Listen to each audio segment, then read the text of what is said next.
Rob and I, over the years, have been asked probably thousands of questions. We've got a podcast on just answering questions. But there are 7 that come up all the time. So we thought it's about time we did a podcast that answered the 7 questions that you most crave the answers to.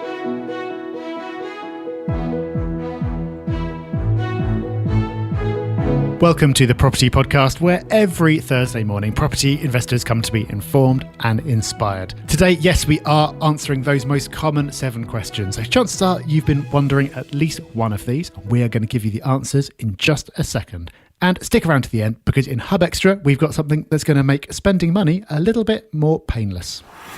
So it's time for our news story of the week. And Rob, you've been geeking out because Home Track have released the Q4 figures for 2019 on the state of the rental market. And there's lots to look at here. What's caught your eye? I don't even know where to start. Yeah, there's so much in here. So we'll link to the original article in the show notes so you can go and look at it for yourself. But I'm going to try to give you 3 main takeaways right now.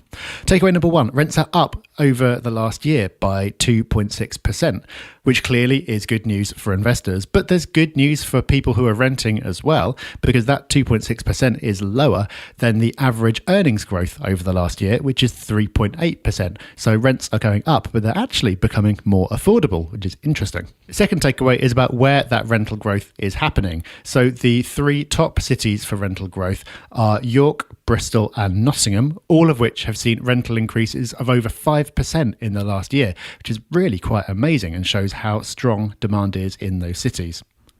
Rents have actually fallen in 3 cities as well, which are Coventry, Middlesbrough and Aberdeen. So sorry, Rob, your Aberdeen prediction is looking a bit ropey right now. I know that's rentals, but it doesn't bode well for capital growth. Rob, this is 2019. I made a prediction for 2020. Don't you worry. There's time yet. The trend will reverse. Okay, fine.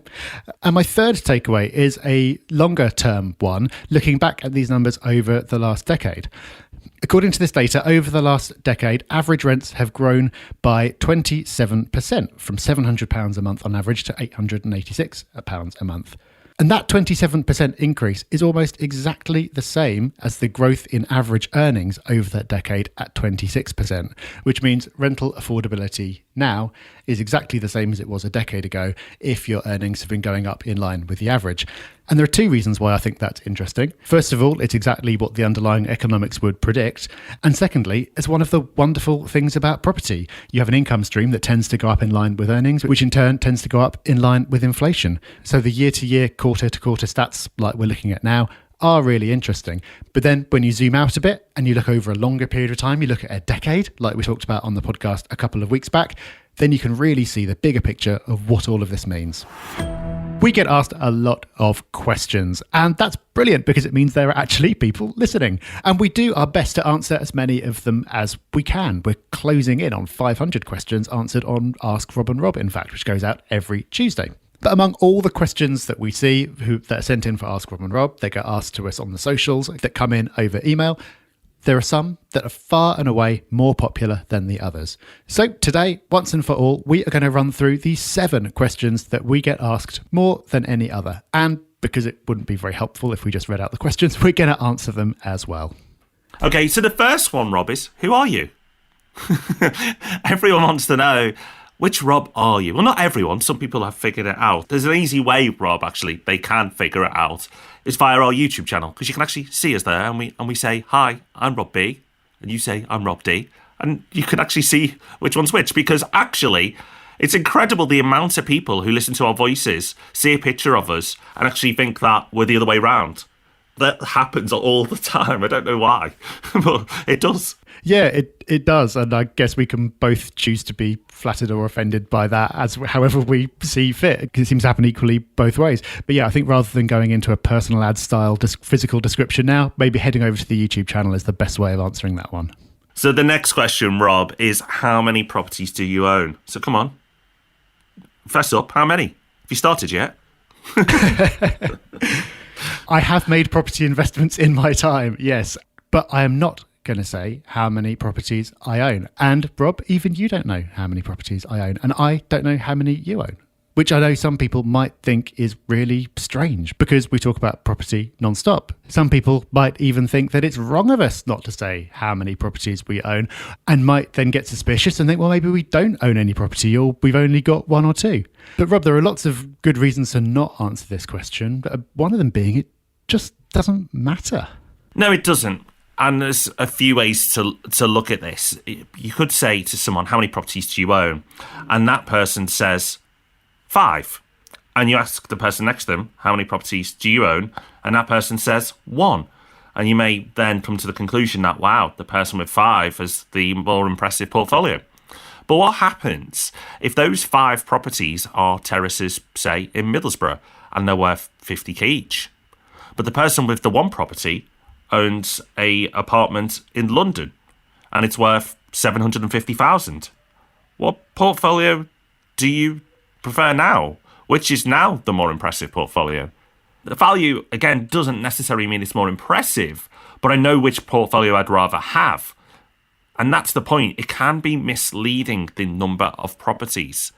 People are often quick to say, oh, I've got 30 properties, I've got 20, I've got 10, whatever the number is, and they're proud of that, and rightly so. That's a wonderful achievement. But where are those properties? A portfolio of higher end properties, to me, is more impressive from a financial point of view, and that's why most people do this, remember, than someone with a larger portfolio in low value areas. Yeah, exactly. That's one way in which the number of properties doesn't in itself tell you much. The other is the amount of time that portfolio has been built up over. So say one person owns 5 properties and they bought them all 10 years ago. Okay, they've had some experience, that's great. But if they haven't done anything since, it's possible that their knowledge might be somewhat out of date.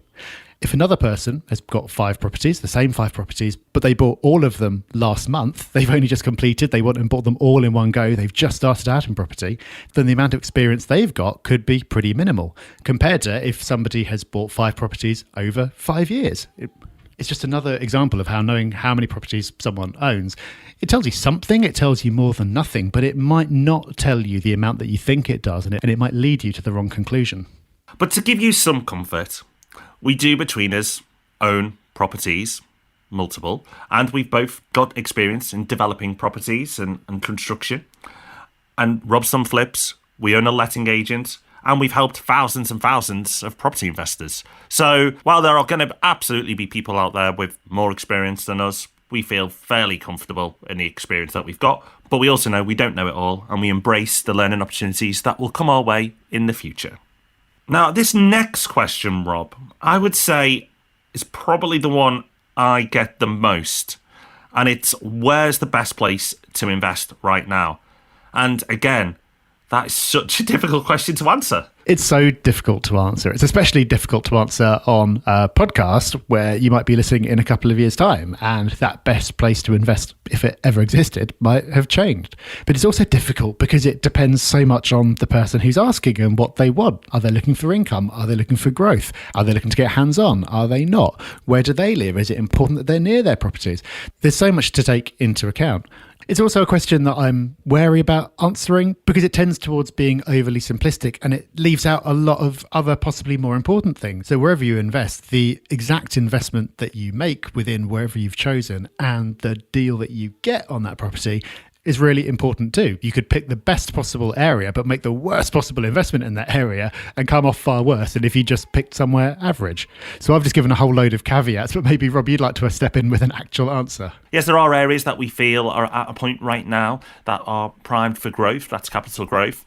And if you want to know where those places are, well, you're in luck. There's a YouTube video on this subject, our 2020 property hotspots, and also a podcast on our 2020 property hotspots. So you can choose which one you want to go and consume. But remember, Rob's made a really good point here that just choosing the best area doesn't mean that you're going to get the best investment. You've still got to do your research. You've still got to put your work in.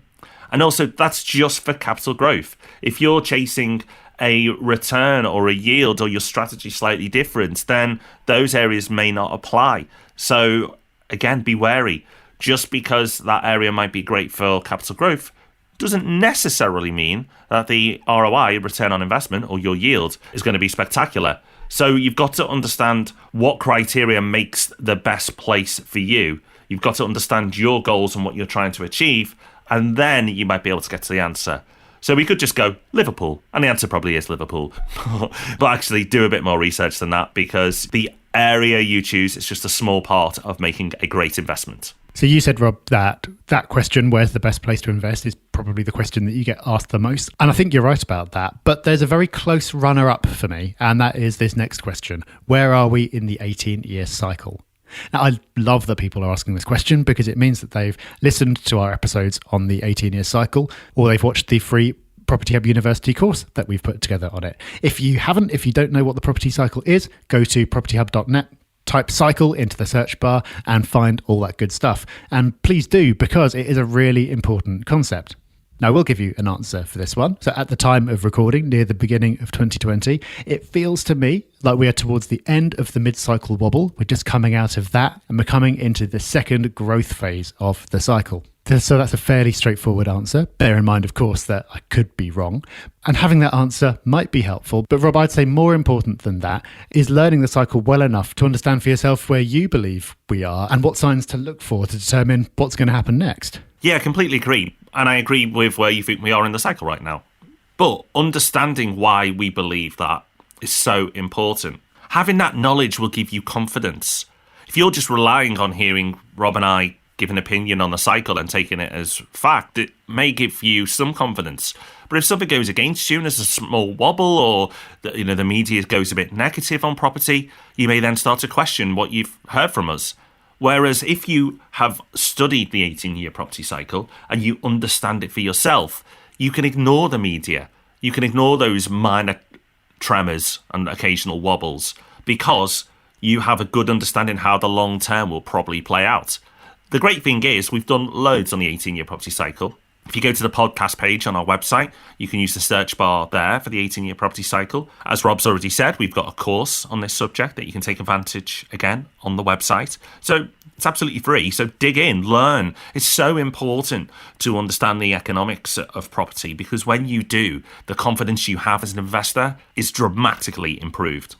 Now, the next question, Rob, and I do like this one, because people get really passionate and really partisan on the answer. And the question is, house or flat? What aggressive camp are you in, Rob? Where are you on the forums shouting about which one's best? Because most people in the forums seem to have very, very strong views. They do, and it would make for so much of a more interesting podcast if I did as well. But I don't. I see why people ask the question when they're starting out, because it's one of the most obvious differences between different properties, of course.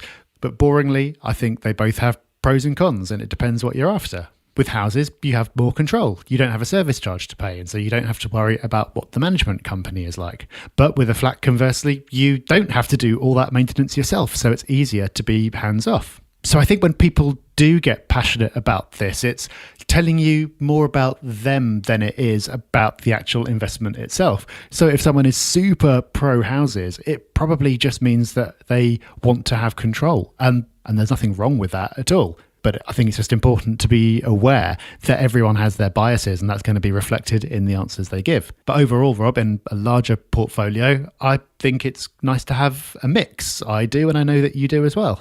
Absolutely. Mine is weighted more to flats and apartments, because generally, and it's not a hard and fast rule, but generally, if you get it right, they are easier to have in your portfolio, easier to manage, and there are less things to go wrong. So that suits me, but it's not going to suit everyone. Particularly if you're looking to add value or do refurbs. Of course it can work with a flat, but you've got more chance of making it work with a house.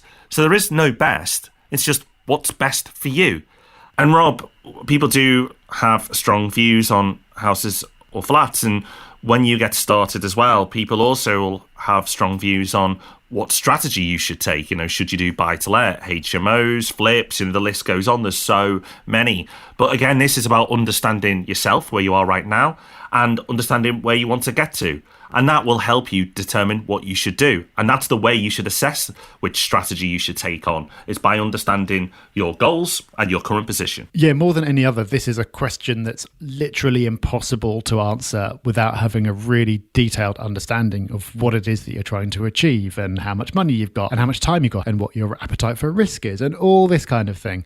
I really sympathise with people who are asking this question because it's a really important thing to get to grips with. And it's also so difficult when you're starting out to make that decision, especially when everything you read and everyone you come into contact with is extolling the virtues of a different strategy. Someone was telling you that HMOs are the only way to go. Someone else saying that buy-to-let is the way forward. It's so hard to pick through all that and come to your own view, and especially because there are so many factors relating to your own situation that you need to take into account. And this is where you should be wary.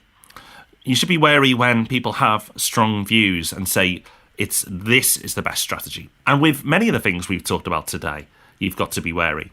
Because the best place to invest right now, people can have strong views. If it's houses, apartments, people can have strong views. The strategy, as we said, people can have strong views.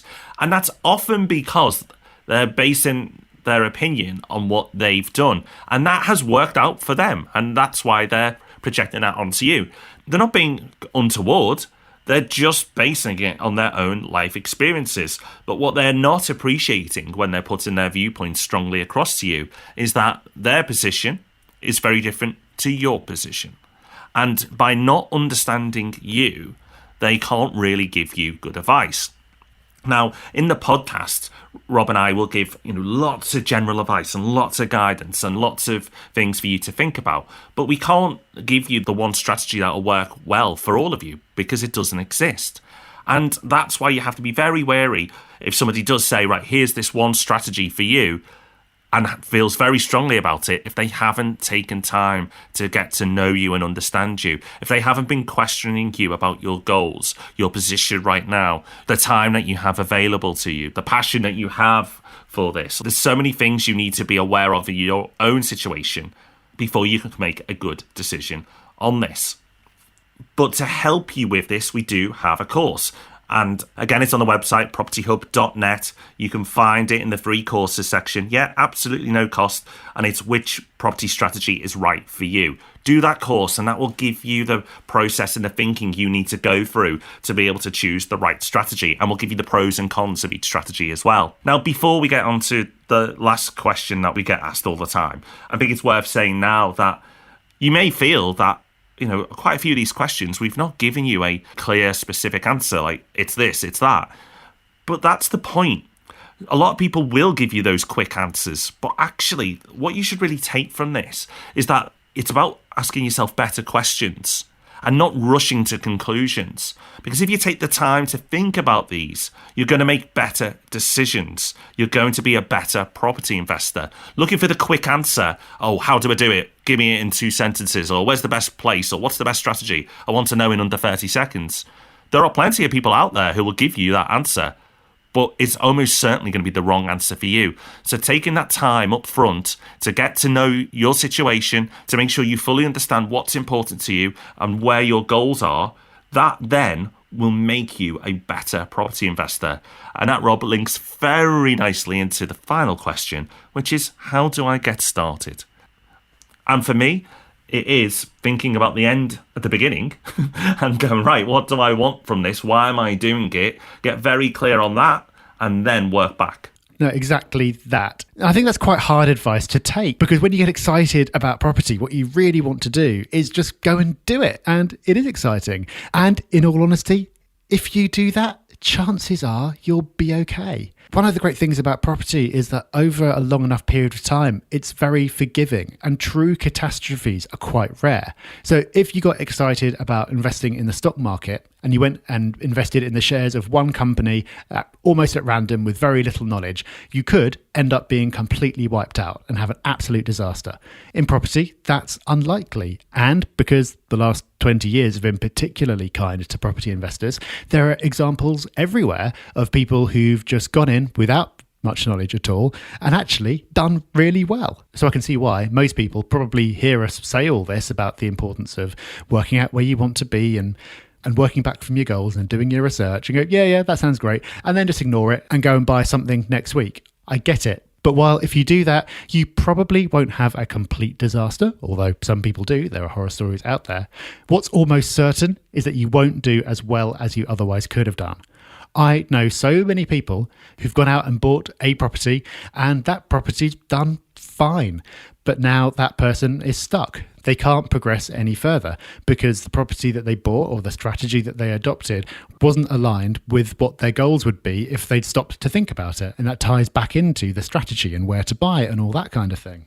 So by doing things what seems like the boring way and not going anywhere near Rightmove to start with and just asking these really difficult questions of yourself about what it is that you actually want to accomplish will allow you ultimately to get so much further. One final thing that I would say though, Rob, to think about in conjunction with that is that you also see people who do nothing but research. And it is worth giving yourself a deadline for having done this thinking by and deciding that by this date you will be ready and you will start. Because you do see people who are afraid to do the wrong thing and end up trapped in the planning stage forever and never achieve anything.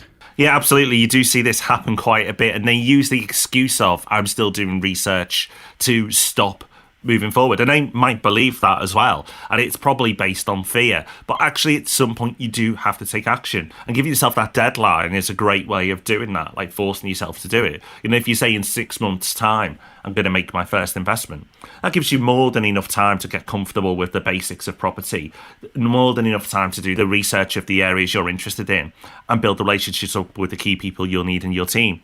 And something we say all the time and experienced investors always agree with is that you'll learn so much when you actually start. Like, so much. It's all theory to begin with, but when you get that practical experience, the lessons come thick and fast. And it doesn't mean it's because things are going wrong all the time, although sometimes they do. It's more about just working through it yourself and having to live those experiences, and those emotions will really teach you a lot. So absolutely give yourself the thinking time. Make sure you understand why you're even in this game, why you're going to invest. Get very clear on that. Do your research, but then take the action. When you take that action, we want to know about it because we love hearing your success stories. It's the best thing about doing what we do, and everyone else benefits from the motivation of hearing what you've achieved as well. So you can let us know on the socials. We're on Facebook, Twitter and Instagram at Property Hub UK. You can let us know on the forum, or you can leave us a review of the podcast, which is what Tom did. Tom said, I only discovered Rob and Rob's podcast a few weeks back and have been working my way through the back catalogue ever since. What started as a pipe dream has become a reality with my first buy-to-let property about to complete, and I feel so confident in moving forward. Well, that is what we love to hear. As we often say, success means different things to different people at different points. A success story doesn't have to mean that you've just bought your 10th property, or you've just flipped something for £50,000 profit, or you've just got something at 20% BMV. Taking that first step and having the confidence to secure that first property, that is a real success, and that sets the foundation for so many great things to come. So well done, Tom. So it's time we give you a bit extra. Yes, it's Hub Extra time. We look to give you something a little bit more each week on the podcast, and we do this in email as well. Every Friday, the Hub Extra email goes out, and we try and make it the most valuable email you receive each and every week. To get that email, just sign up to the Property Hub. It's free, and you'll get this lovely email delivered in your inbox every Friday with lots of property goodness and loads of other good stuff too. And hopefully you think this is good stuff. Now, some of you are going to be like, what? Of course, this is normal stuff, and I use this already, but some of you don't, and I think that's why we've picked it this week. And what we've picked is Apple Pay or Google Pay. And yes, it's been around for a while, but so many people haven't adopted to it yet. And I was one of those people. I've only been using it for about 3-4 months now. And I didn't bother at first because I was like, well, it's just contactless. What's the effort compared to getting my card out the wallet to using my phone? But actually, I found it so much easier to process payments by starting up with Apple Pay.